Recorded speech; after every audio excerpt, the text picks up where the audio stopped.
Il y a deux façons rapides et gratuites de soutenir ma chaîne YouTube. La première, c'est de laisser un pouce bleu si la vidéo te plaît.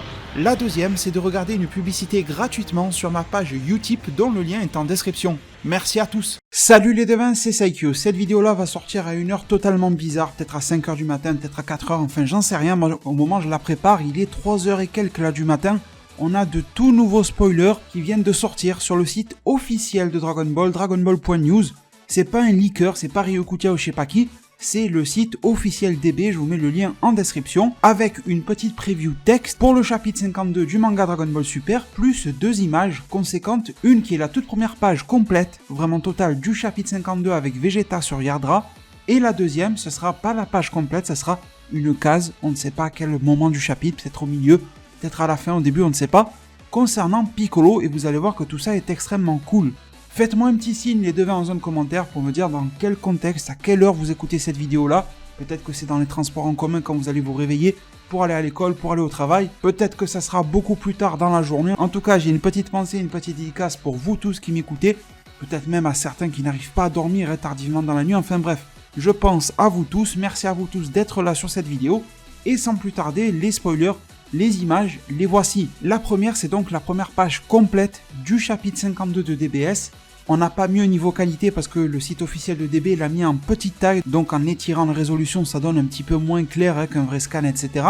Mais c'est quand même très très lisible, et l'on y voit Vegeta accompagné de son pote, là, enfin son pote entre gros guillemets, qui conduisait le vaisseau de la patrouille galactique. Nous sommes sur Yardra, nous voyons des tas et des tas de Yardra, ils sont tous habillés comme Jimmy's, ils reprennent alors Akira Toriyama et Toyotaru, le chara-design qui avait été créé pour l'anime Dragon Ball Z. Ça a été canonisé dans le cas de l'univers 7, c'était canonisé pour le cas d'un Yardra se trouvant dans un autre univers Jimmy's, mais on ne savait pas. Pour ceux de l'univers 7, c'est le même design, il reste à voir la couleur de peau, mais elle sera très sûrement dans le rose-rouge, comme d'habitude. Ce qui semble distinguer les Yardra, c'est leur corpulence, c'est leur poids, c'est leur volume, c'est leur taille, c'est également la forme de leur tête, des fois plus longiligne, des fois plus arrondie, des fois un petit peu en forme de marteau, il y a un petit peu de tout chez les Yardra.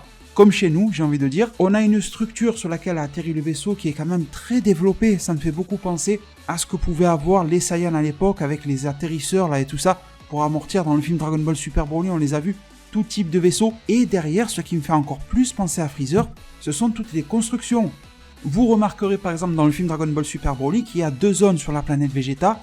Une en bas avec des bâtisses un petit peu comme la maison de Bardock, qui est vraiment traditionnelle, on a l'impression qu'elle est limite faite à la main, de la terre cuite ou je ne sais pas quoi, tandis qu'il y a des constructions beaucoup plus avancées grâce ou à cause de la colonisation du roi Cold et de Freezer. Et les constructions sur Yardra, regardez là, je vais zoomer, je vais vous montrer deux trucs côte à côte. À gauche, ça provient de Yardra, à droite, c'est ce que l'on voit dans le film DBS Broly. Ou alors, attendez, j'ai encore un meilleur exemple pour vous, la planète numéro 79, appartenant à Freezer, vu dans le manga Dragon Ball et également dans l'anime DBZ dans les deux, et là vous voyez les devins que la ressemblance est frappante. Je l'ai assez répété sur ma chaîne YouTube, on s'en rappelle tous, que Freezer devait coloniser ou devait anéantir, on ne sait pas trop, mais il avait pris pour cible les Yardra juste avant un petit peu de se faire défoncer sur Namek. C'est même pour ça que le vaisseau que Goku a réquisitionné avant l'explosion de Namek l'a mené sur Yardra. C'était un hasard, un des vaisseaux du commando Ginyu devait se rendre sur Namek parce que Freezer avait donné l'ordre à son armée d'aller chez eux. Du coup, on s'en était parlé en vidéo, peut-être que la planète Yardra était décimée par Freezer et qu'il n'y avait plus grand monde, visiblement elle a l'air très peuplée. Alors bon, en même temps, là sous nos yeux, on a une vingtaine de Yardra, on ne sait pas s'il y en a d'autres sur la planète, mais je pense que oui, je pense qu'il y en a beaucoup. Mais la deuxième question, maintenant que l'on voit qu'ils n'ont pas été totalement décimés, c'est est-ce que l'armée de Freezer, en tout cas la relève, Sorbet, etc., vous savez que c'est eux qui avaient pris la relève entre la mort de Freezer et Fukatsu no F, donc sa résurrection, est-ce qu'ils n'avaient quand même pas mis le cap droit sur Yardra et que d'une manière ou d'une autre, ils ne l'avaient pas colonisé, ce qui ferait justement cette augmentation technologique et des bâtiments très similaires à ce que l'on voit derrière, très typique de ce qui se faisait chez Freezer et chez Cold.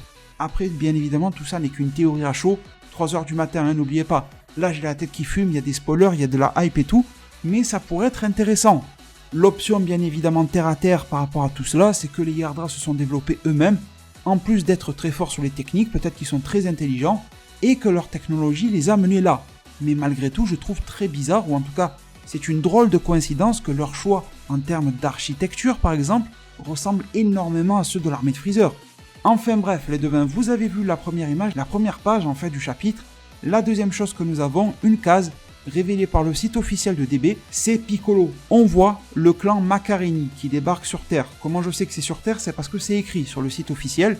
Alors j'ai pas pu avoir une bonne traduction parce qu'à cette heure-ci tout le monde dort, mais j'ai fait la traduction automatique de Google et sur le site, il y a écrit Vegeta arrive sur Yardra alors que Goku s'efforce d'étudier avec Merus dans l'édition spéciale du chapitre de novembre qui sortira le 21 septembre. Alors les devins, le 21 septembre c'est le chapitre en version magazine V-Jump chez les équivalents des marchands de journaux japonais, dans les kiosques et tout ça, ça sera comme ça. Mais par contre le chapitre sort bel et bien aujourd'hui à 17h sur le site officiel Manga Plus by Shueisha.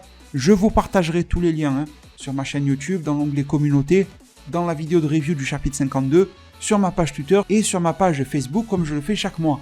Mais ensuite, on nous dit, pendant ce temps, les serviteurs de Moro ont attaqué la Terre. Ne ratez pas la dernière histoire de DBS avec de nouveaux développements. Donc oui, le clan Macarini se retrouve sur Terre. Et qui est là, à les attendre, qui est prêt à les accueillir, c'est Piccolo. On ne voit pas son visage, j'ai l'impression que ça a été rogné volontairement parce que regardez, normalement sur une case il y a l'encadrement là, noir, vous le voyez la petite bordure. Mais au niveau du haut du corps de Piccolo, ça n'y est pas. Donc j'ai l'impression que le site officiel a fait exprès de couper la tête de Piccolo pour ne pas gâcher une certaine émotion que Toyotarou voudrait transmettre sur le personnage ou autre. Peut-être de l'énervement parce qu'il sait que cette bande-là, de près ou de loin, a servi à attaquer Namek, enfin je ne sais pas. Mais en tout cas, Piccolo est chaud, Piccolo est prêt. Il n'a pas pu agir pour ses congénères dans la nouvelle planète Namek, Dende non plus. Ils ont senti le grand massacre, le nouveau génocide de la planète, tout en étant impuissants. Et bien si la menace qui a éradiqué Namek, bien que là ça ne reste que le Macarini, ça ne vole pas très haut, mais en tout cas si tout ou partie de cette menace débarque sur la Terre, Piccolo va se régaler à leur faire passer un sale quart d'heure. Mais connaissant Piccolo, en tout cas je l'espère, il va utiliser son cerveau, alors il va les latter un petit peu. Forcément, il le mérite, mais surtout, j'espère qu'il va les cuisiner et leur faire cracher le morceau. Comme ça, eh bien, l'équipe de la Terre sera au courant de ce qui arrive à Goku et Vegeta.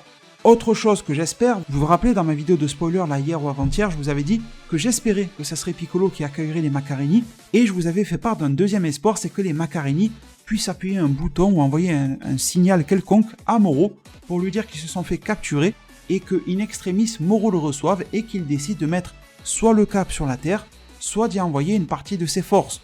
Par exemple le groupe des filles, ou alors le groupe des mecs, on va dire ça comme ça, avec Sagambo. On verra bien ce que va développer à ce niveau-là le chapitre 52.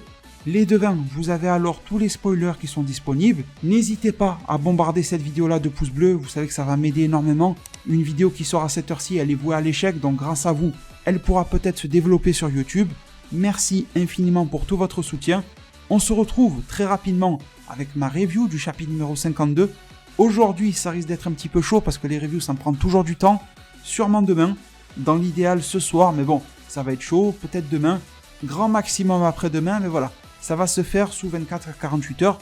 Vous me retrouverez avec la review de ce chapitre. Les devins, je vous remercie vraiment à tous, prenez tous extrêmement bien soin de votre futur, et à plus pour de prochains arts divinatoires.